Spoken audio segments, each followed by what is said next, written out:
question de Clémence que vous aurez à côté, c'était de dire j'ai pas mal déménagé et mon sujet, c'est que... Je m'appelle Clémence et je suis mariée depuis 10 ans à un marin. Durant ces 10 années, on a été muté à 4 reprises. Et il y a 8 ans, on était déployés à l'étranger. On a eu une petite fille qui est née très grande préma à 5 mois de grossesse et qui a donc eu un parcours médical très compliqué qui s'améliore avec le temps, heureusement.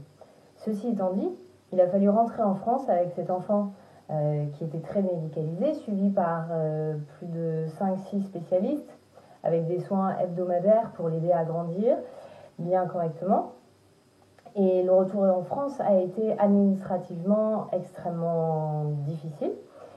Et au niveau des soins, pour retrouver tous les spécialistes, et ça a pris un temps considérable. Et il a fallu attendre 6 mois, 8 mois. Ensuite, de Brest, on a été muté il y a 2 ans à Paris. Et là, pareil, sachant qu'en région parisienne, c'est même encore pire. Aujourd'hui, c'est plutôt positif parce que Prune allant mieux, étant suivie par un peu moins de spécialistes, ayant moins de soins hebdomadaires, j'ai pu reprendre un emploi à mi-temps il y a 4 mois maintenant. Cependant, là-dessus arrive une nouvelle mutation prévue l'an prochain.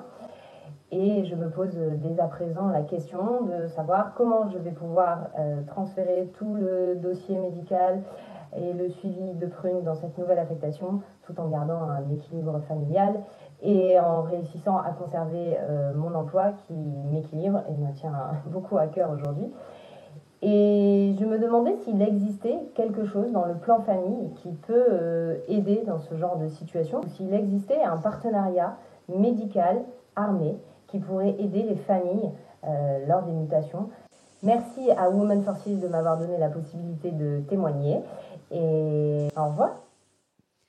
Alors d'abord, merci Clémence et bravo pour cette nouvelle expérience professionnelle que vous déployez. Donc Clémence nous pose la question de ce qu'on peut mobiliser comme appui quand on déménage. Et quand on déménage souvent et quand on déménage vite, même si, et on l'a vérifié dans le cadre, décidément, vous allez avoir un son un petit peu original aujourd'hui, c'est pour être sûr que tout le monde est bien réveillé.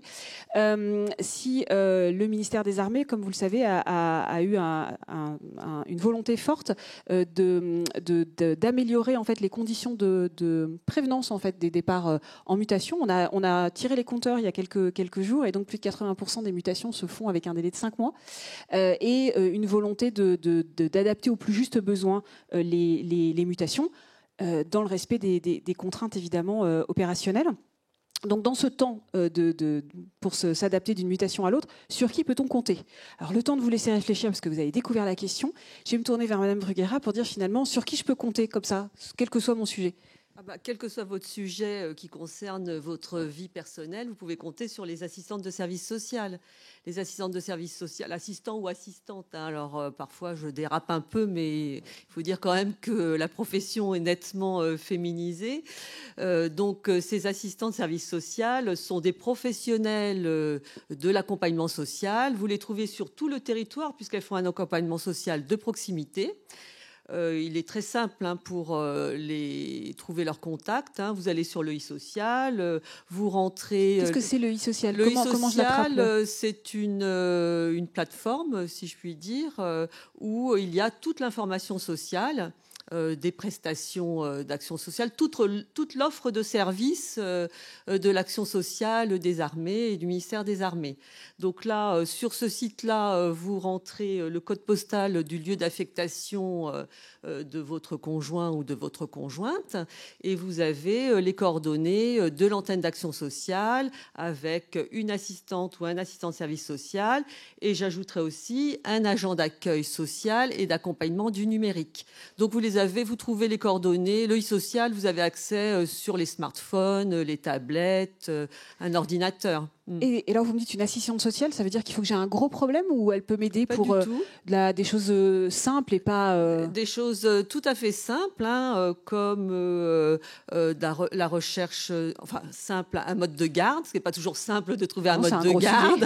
Oui, c'est ça, sur toutes les questions liées à la parentalité. En fait, les assistantes de service social aussi, vous pouvez les rencontrer au moment des journées organisées pour les nouveaux arrivants, lors aussi de la reconnaissance de garnison. Elles sont toujours présentes. il faut bien avoir en tête qu'une assistante de service social, elle va vous apporter une aide et des réponses complètement adaptées à votre situation. Chaque situation spécifique, ce sont des transitions familiales. Un déménagement, c'est une étape importante qui peut parfois déstabiliser l'organisation de la famille, mais aussi ce qui se joue dans la famille.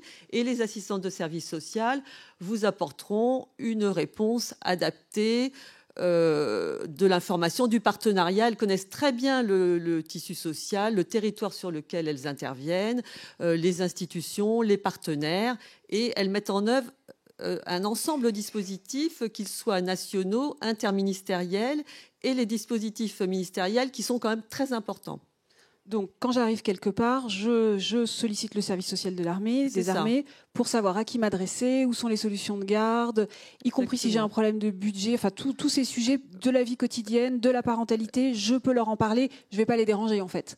Ah, pas du tout. Au contraire, même si vous avez des questions avant d'arriver sur votre lieu d'affectation, vous pouvez les contacter pour déjà poser des questions de choses qui vous inquiètent sur l'accueil ou sur ce qui va être organisé à votre arrivée sur le territoire, sur la nouvelle garnison. Si je prends l'exemple du logement, bien sûr, il y a l'ETL, mais elles vont vous expliquer, en fonction de votre situation, ce qu'il y a aussi comme d'autres types de logements. Ça peut être du logement intermédiaire, ça peut être du logement social, mais ça peut être aussi des bourses au logement. Vous voyez, elles ont une très bonne connaissance de l'environnement dans lequel les conjoints vont arriver. Et est-ce que le chef de mon mari sera au courant ? Absolument pas, non. Les assistantes de service social, elles sont tenues au secret professionnel. C'est une profession réglementée. Il y a le ministère des Armées, c'est le seul ministère qui s'est doté d'une charte de déontologie et d'éthique professionnelle qui garantit la confidentialité et le secret de tout ce qui est dit en entretien avec une assistante de service social, comme si vous alliez voir un médecin. Elles sont tenues au secret professionnel. Elles ne peuvent rien divulguer. Bon à savoir. Alors, vous aviez 30 secondes pour réfléchir, parce que le problème de Clément, c'était le problème de la santé. Alors, derrière le mot de CNMSS, qu'est-ce qu'il faut comprendre ? Et puis, qui y a droit ? Parce que finalement, voilà, là, on sait que dès qu'on arrive, on peut le demander. Qui a droit ? Qu'est-ce qu'on peut faire ? Et qu'est-ce que ça peut apporter comme solution, justement, avant de pouvoir aller travailler ? J'ai besoin de réponses à ces éléments concrets. Je vais essayer de répondre assez rapidement à la question quand même complexe de Clémence. Donc déjà, la Caisse nationale militaire de sécurité sociale, donc c'est un régime de sécurité sociale, comme son nom l'indique, dédié aux militaires, anciens militaires et à leurs familles. La spécificité va se trouver au niveau de la gestion des droits sur la famille, puisque depuis 2016, l'assurance maladie a une logique plus individuelle. Avant 2016, les conjointes d'un assuré qui était sans emploi, donc étaient affiliées en tant qu'ayant droit de leur conjoint. Depuis 2016, il y a une nouvelle logique plus individuelle avec une affiliation en son nom propre, donc qui peut présenter un certain nombre d'avantages, mais qui, pour le ministère des Armées et les conjointes de militaires sans emploi, donc, pouvait poser problème, car on l'a vu dans les interventions précédentes, bien souvent, ce sont les conjointes de militaires qui vont gérer toute la partie administrative, notamment quand le conjoint est parti en opération, en affectation. Et développe des compétences particulières qu'il faut valoriser à ce moment-là. Exactement. Donc ça a aussi son utilité, mais bon, c'est aussi une charge mentale importante. Donc le rôle de la CNMSS, c'est aussi de pouvoir décharger le militaire et sa famille de ces problématiques-là. Donc ce qui a été mis en place grâce à un petit texte dans la loi de programmation militaire, c'est la possibilité pour les conjointes de militaires sans emploi d'être affiliées, d'avoir un droit d'option pour être affiliées à la CNMSS. Voilà. Donc c'est déjà une première chose. Ensuite, la CNMSS rembourse les frais de santé, donc ça, j'ai envie de dire de façon classique, selon les règles de droit commun de l'assurance maladie, mais a des spécificités pour le militaire, notamment son action sanitaire et sociale, qui va permettre d'intervenir dans un certain nombre de secteurs, notamment les aides ménagères. Donc là, je vous invite effectivement à aller voir l'ensemble de ces aides sur le site de la Caisse. Donc des aides ménagères. Mon conjoint ou ma conjointe est militaire. J'ai un sujet d'aide ménagère. En fait, il y a des aides sociales de la CNMSS qui peuvent m'apporter des solutions. Tout à fait. Pour vous donner un exemple concret, une conjointe de militaire, voilà, qui avec un enfant, qui voit son mari partir en OPEX, peut solliciter la CNMSS pour avoir une aide ménagère à la maison pour l'aider dans ses tâches quotidiennes.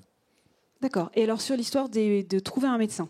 Alors ensuite, effectivement, donc la difficulté aujourd'hui, on en entend beaucoup parler, de trouver un médecin, et j'ai même envie de dire des médecins, puisque c'est valable aussi bien pour les médecins généralistes que les médecins spécialistes. La première chose à faire en cas de mobilité est de retrouver un médecin traitant. Donc là, vous pouvez aller sur le site annuaire santé d'Amélie.fr. Alors bien faire attention, c'est bien celui de l'assurance maladie où il faut aller pour pouvoir avoir l'ensemble des médecins conventionnés de son lieu de résidence. On tape son adresse et ça va nous sortir la liste. Donc après, malheureusement, il faut les appeler un par un pour en trouver. Bon, alors, et quand ils disent non parce que... Et quand ils disent non, c'est malheureusement de plus en plus souvent. Donc là, la CNMSS, effectivement, est en train de s'armer pour pouvoir accompagner au mieux ses affiliés dans la recherche de médecins traitants. L'objectif est qu'aucun affilié ne renonce à des soins pour ces problématiques administratives. Donc il y a des réponses à plusieurs niveaux. La CNMSS dispose d'une cellule d'accompagnement social qui va pouvoir... On parle beaucoup de réseaux en termes d'emploi, mais c'est également le cas pour la recherche de médecins avec tous les organismes du milieu social. Donc pouvoir trouver des médecins.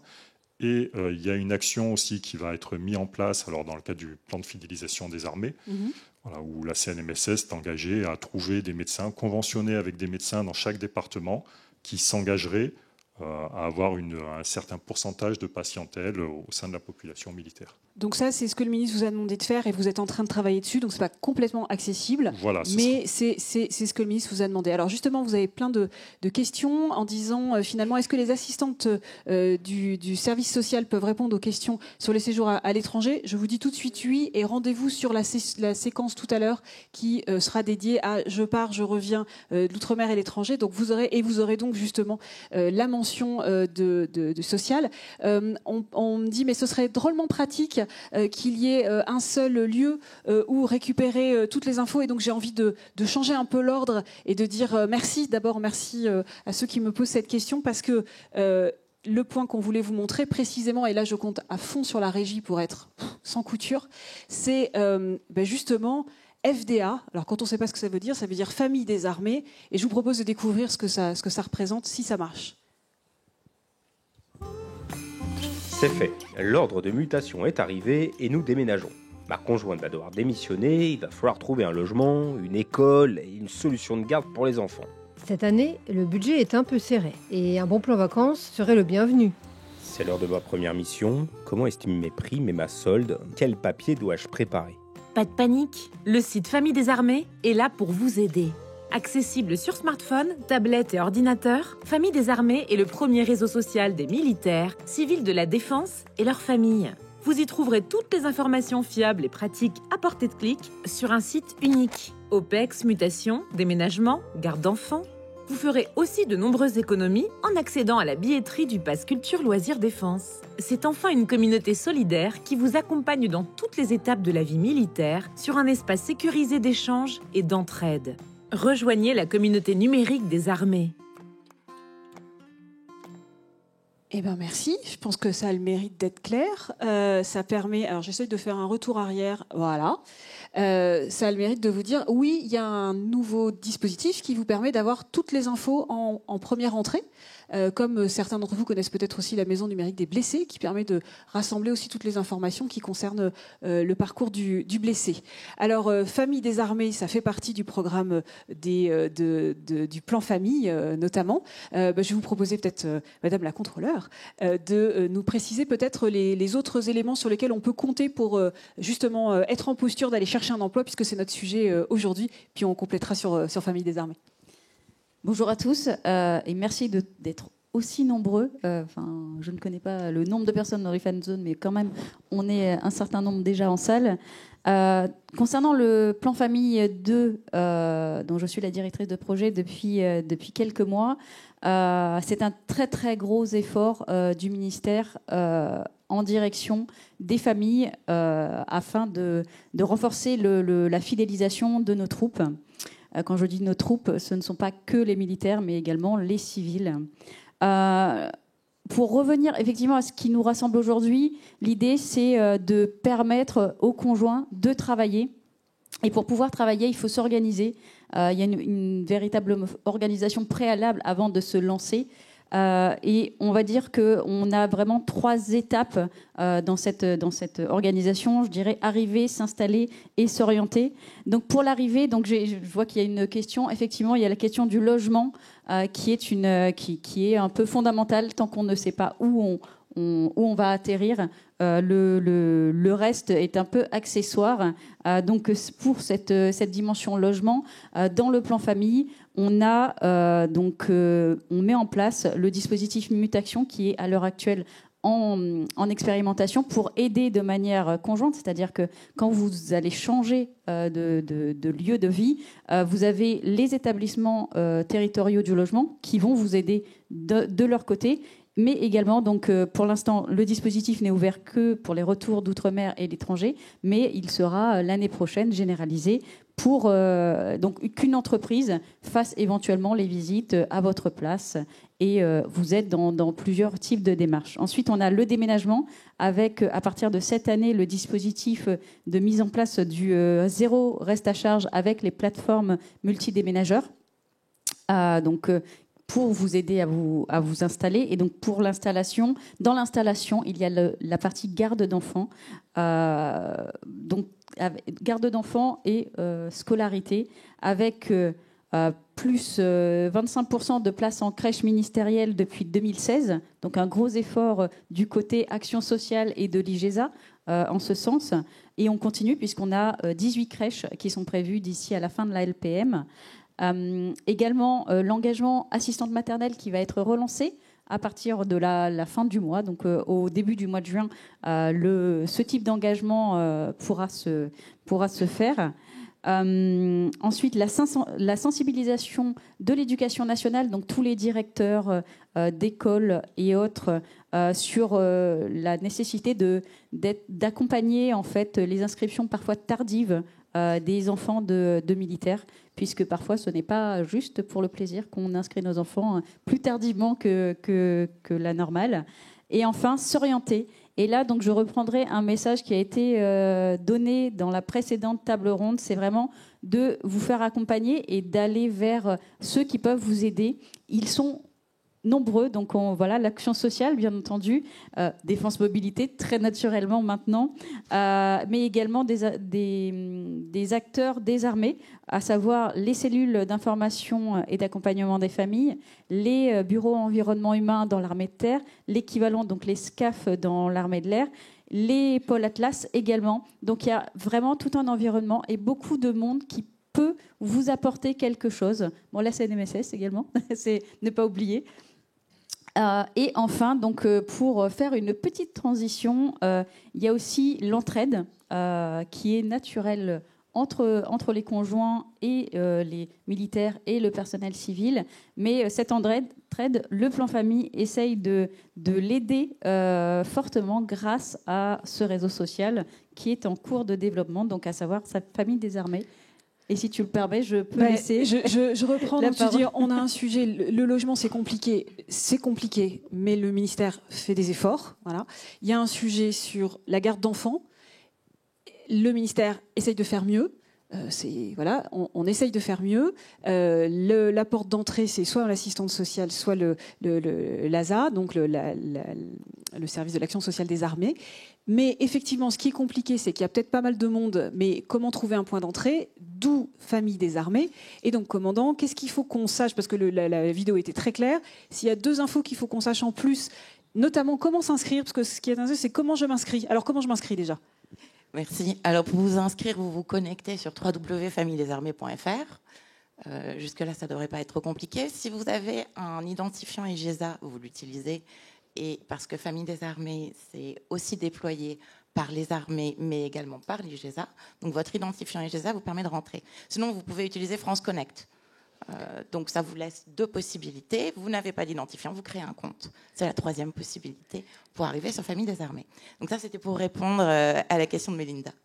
Comment se connecter? Et puis après, est-ce qu'on peut entrer en contact avec d'autres conjoints sur Famille des Armées par le réseau? En plus, idéalement, si c'était un peu sécurisé, ce serait bien. Exactement. Là, ce qu'on est en train de voir, c'est qu'il y a une multiplicité d'outils, de dispositifs qui sont souvent méconnus des conjoints. Et Famille des Armées, c'est un hub d'information, c'est-à-dire c'est un portail numérique où vous trouvez tout ce qui peut être mis à disposition et qui généralement est méconnu, notamment des conjoints. Alors, souvent le militaire connaît, mais les conjoints connaissent beaucoup moins parce que l'information n'arrive pas toujours à la maison. Et donc Famille des Armées, c'est un outil pour les militaires et les conjoints et qui a été fait par des militaires et des conjoints. Bon, donc n'hésitez pas, je vais sur Famille des Armées, je me connecte par mon compte IGESA, par France Connect, où je crée mon compte. Et éventuellement, j'ai même le petit décroché ou la petite sphère spécifique à l'unité de mon conjoint ou à mon unité si je suis. C'est ça ce que j'ai compris? Oui, tout à fait, parce que c'est un portail national où vous trouvez tous les dispositifs qui sont mis en œuvre par le ministère des Armées et les différents acteurs. Ça, c'est le portail national. Mais ce qui est très important, c'est que vous avez un portail local. Donc, dans la problématique de la mutation, notamment, ce dont on a besoin, c'est de l'entraide et c'est d'avoir un réseau local. Eh bien, chaque unité, chaque base, chaque régiment de France et de Navarre est en cours de déploiement. Aujourd'hui, il y a 50 unités à peu près qui sont déployées sur le territoire. Ça devrait s'achever d'ici la fin 2025. Donc, bientôt, vous pourrez rejoindre l'unité locale, c'est-à-dire le portail communautaire local. Dans ce portail, on trouve toutes les informations locales, les événements, on peut trouver les photos, la future journée des arrivants, etc. On a des outils qui sont fort pratiques, on peut faire de la visio, etc. Et puis, on a surtout des espaces d'échange qui sont sécurisés, fiabilisés, où on peut, et ça je réponds à la question de Claude, discuter entre conjoints. On peut aussi discuter entre militaires, bien sûr, et poster un certain nombre de messages. Ça, c'est la partie réseau social. Parfait. Bah, écoutez, je pense qu'on va vous remercier. C'était d'essayer de donner des éléments. Donc c'est pas. Alors oui, la question sur la mise en place du déménagement, c'est au PAM. Alors ce sera entièrement couvert pour le PAM 2025. En ce moment, ça s'est mis en œuvre pour les. Donc on est d'accord que c'est via les PFMD, les plateformes multidéménageurs. Pour l'instant, c'est le CIMOB qui est à la manœuvre et il n'y a pas de reste à charge. Il faut bien préciser que si jamais vous constatez un reste à charge et que vous êtes passé par la plateforme multidéménageur, il faut appeler le petit numéro du CIMOB, le numéro d'assistance, et eux reprennent la négociation avec les plateformes. Donc, et toutes les négociations qui ont eu lieu, il y en a eu une quinzaine depuis le début de l'année, et toutes ont permis de faire passer l'ensemble des devis sous le seuil. Donc, pas de reste à charge. Donc, ne pas hésiter à faire appel à l'assistance. Bon, donc il y a pas mal de solutions. Il y a des points de contact pour le trouver, des points de contact numériques pour savoir où ça se situe. Le ministère essaye d'améliorer, d'essayer de syndiquer un peu les forces pour trouver des solutions. Il me reste à vous remercier et à inviter la prochaine table ronde à monter puisqu'on va être orienté très solutions. Merci à toutes et à tous, sous vos applaudissements.